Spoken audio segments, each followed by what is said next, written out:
Flawed at isang political harassment. Ganito inilarawan ni BTA Deputy Floor Leader Naguib Sinarimbo ang petition for indirect contempt na inihain sa Supreme Court laban sa kanya at sa siyang pang miyembro ng Bangsamoro Parliament kaugnay sa kabiguan umano ng mga ito na ipatupad ang kautusan ng Korte Suprema na magpasa ng panibagong batas kasunod ng deklarasyon ng SC na unconstitutional ang Bangsamoro Autonomy Act numbers 77 at 58. Narito ang report. Ako nga, ang biro ko sa mga kasama ko sa BTA, baka comics lang yan. Basahin muna natin yung laman. Because from on its face, so kung tingnan mo lang yung petition, alam mo na flawed. Parties pala, yung designation ng parties. Under the rules ng court, ang sinasabi ay pag nag-file ka ng kaso, kailangan tama yung partido. So flawed, you're saying? Yes, so hindi tama yung designation ng parties because kung yung indispensable parties, yung parties in interest ay hindi appropriately designated, hindi sila yung kinasuhan mo, hindi magkakaroon ng complete na relief.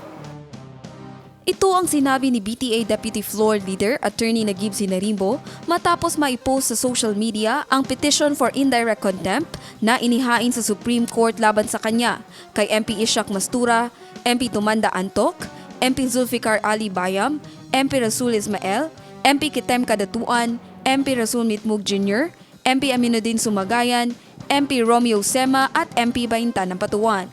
Tinawag din ito ni MP Sinarimbo na political harassment. Hindi madedispose ng korte yung usapin kung hindi tama yung mga partido. So, halimbawa, itong kaso nung indirect contempt, kung ang pipilitin lang ng korte through the petition ay yung 10 na mag-act dito, hindi pa rin mangyayari yung gustong gawin ng Supreme Court na ipasa yung batas kasi hindi magkakaroon ng quorum yung 10 of the 80 members ng Parliament.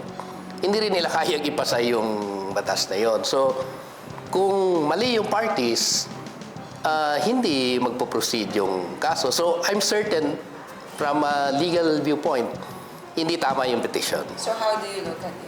You mentioned it's a political harassment. Did you say that? Yes, so, kasi obvious naman.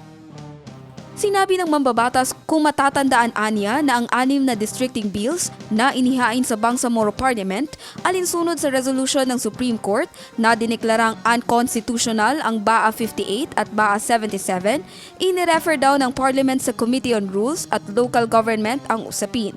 Isinagawa rin anya ng 2 komite ang mga aktibidad na ayon sa mga hakbang tulad ng public consultations, meetings, deliberations sa level ng komite. Inaprubahan na rin sa komite ang districting bill at mayroong certification si BARM Interim Chief Minister Abdul Rauf Makakwa na gawing urgent ang bill.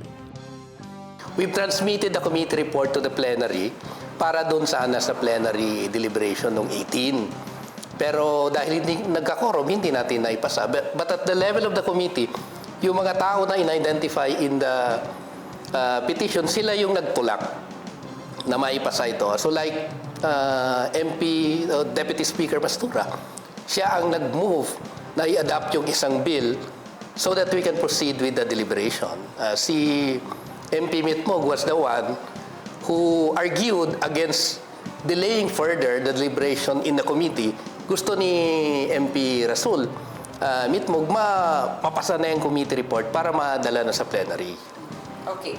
Now, let's just go back a bit doon sa nilalaman ng indirect contempt, yung accusation. Sinasabi, the structure flawed, it's a political harassment, but walang katotohanan yung kanyang allegation. So, hindi pa natin pinag-uusapan yung merit, yung form pa lang ng petition ay medyo may problema na. Pangalawa, what we would expect kung tama na na-file yan, we will receive a notice from the Supreme Court. But wala pa yun eh. But because nilabas na yan at apparently ang trajectory ng allegations ay dahil hindi sumunod yung mga tao na ito, enumerated 10 doon sa kagustuhan ng Supreme Court na ipasa yung districting law.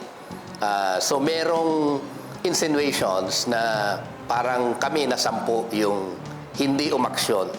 Pero from the records nung proceedings, makita mo naman kami yung nag-conduct ng public consultation. Ako yung nag-chair doon sa lahat ng meetings ng committee. We dealt with the issues na legal na present doon sa committee.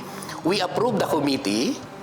I made sure na meron tayong committee report. I asked the Chief Minister to certify the bill as urgent so we can proceed directly to the plenary and then do the second reading at saka third reading on the same day, noong December 18. Pero hindi nangyari yon dahil may mga taong hindi pumunta sa Parliament, kaya hindi tayo nagka-quorum. Anya, hindi tamang sabihin na silang 10 ang dahilan kaya hindi na-comply ang districting law.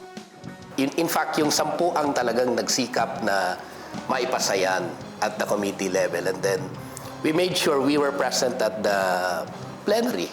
Pero, syempre, kung 10 lang or ilan, hindi talaga magkaka-quorum yung Parliament. Ang kakulangan sa quorum, anya ang naging problema. Yun na naging problema at the level of the plenary. So, naitawid sa committee noong December 17, 18 in the morning, we made sure na merong committee report, merong certification si Chief Minister. In the afternoon of the 18th December last year, nagantay kami. Ako ang pinakauna sa session hall at 12 o'clock nandun na ako. Pero unfortunately, nagantay kami up to 2 plus na eh. Usually, yung session starts at 1. Pero hindi nagpa-roll call dahil nagantay pa ng lagpas alas 2. Pero hindi talaga umabot ng quorum.